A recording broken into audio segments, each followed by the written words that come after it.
I'm caught in an Italian pothole. Okay, so here's the pizza.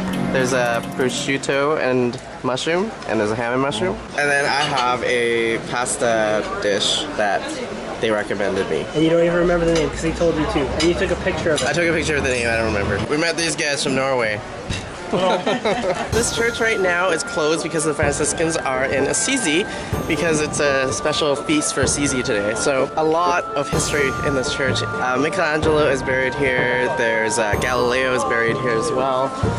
The architect of this building was buried right in front of the steps here because he wasn't a baptized believer at the time. So lots of history. Oh, you can see a little bit of the courtyard over here.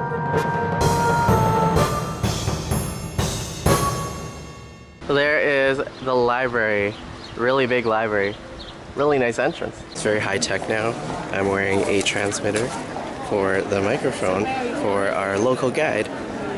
Still today, all the chapels in the church, in all our churches, not the cathedral, that's different, carry the name of the families that financed the building of these churches. So but in reality, people reading that book got so petrified that they would end up down there that they flocked to church.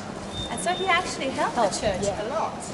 So this was the first public building in Italy, which was also the first form of a democratic republic.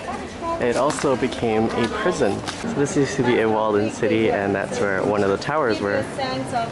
And you can see the outline on the ground. Top of the bell tower doesn't ring very often. It only rings when there's an emergency or some sort of event in the city. So the last time it rang was in a flood in the 60s. And so this was built recently. So this is a replica of the banker's house.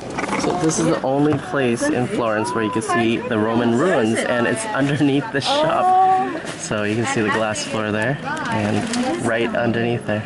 And this is the little church where Dante was married. He never married the woman he loved. It was an organized marriage. So outside of this door, when he was 9, he met another little girl called Beatrice. She was actually buried here. How old is this church again? 1032. 1032. So it's almost 1,000 years. That was added on in the 1700s. Oh.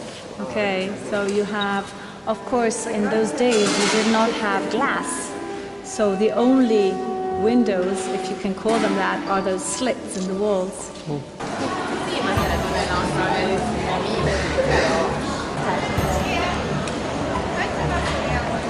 So that is a Byzantine tower, which is the oldest tower in Florence from the 6th century, and it used to be a women's prison. Okay, I'm not exactly sure what church this is here, but I found it very symbolic that St. Peter's at the corner as a cornerstone because St. Peter is the rock of the church. So all of the marble that you see on the outside is from Tuscany, and the structure was made of stone. And then the marble slab. Oh my goodness, look at this.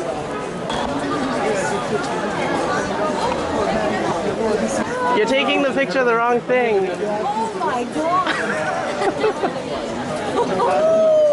You don't expect to. You should have done that. Oggi rilasciamo oggi, allora vogliamo 4 figurine, prendere una cazzata. Santa Maria di Fiore. Also called Il Duomo.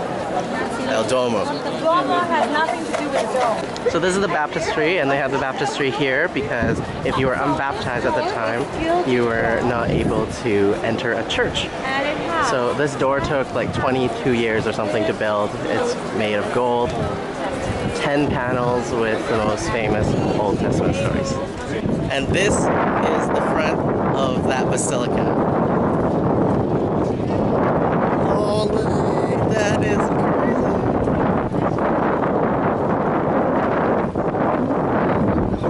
Look at this basilica. So we're going in right now. We're skipping the lineup.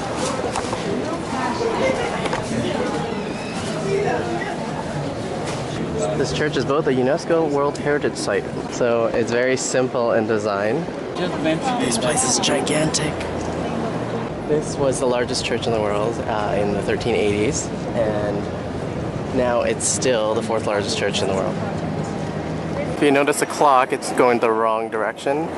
Well, not the wrong direction, it's going anti-clockwise. But the first hour is Vespers.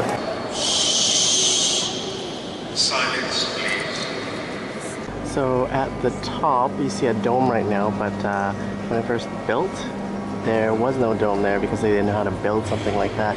And somebody from Rome came in and helped finish that. So additional thing, it sounds like they built this dome with only 18 euros back in the 1300s or whatever it was. So the colors of the stained glass never changed over time, and that's the same color it was when it was first built. So those are the top of the dome and the front here with the bishop's chair and the choir. And this is the back of the church that we saw earlier. So now I'm walking down the aisle of this gigantic church. It's very humbling to be in here, to be honest. Even though I'm hearing these things here, not getting really the atmosphere of it. Definitely, you know, it's meant for you to look up and focus upward, and that's why cathedrals are so high when they're built.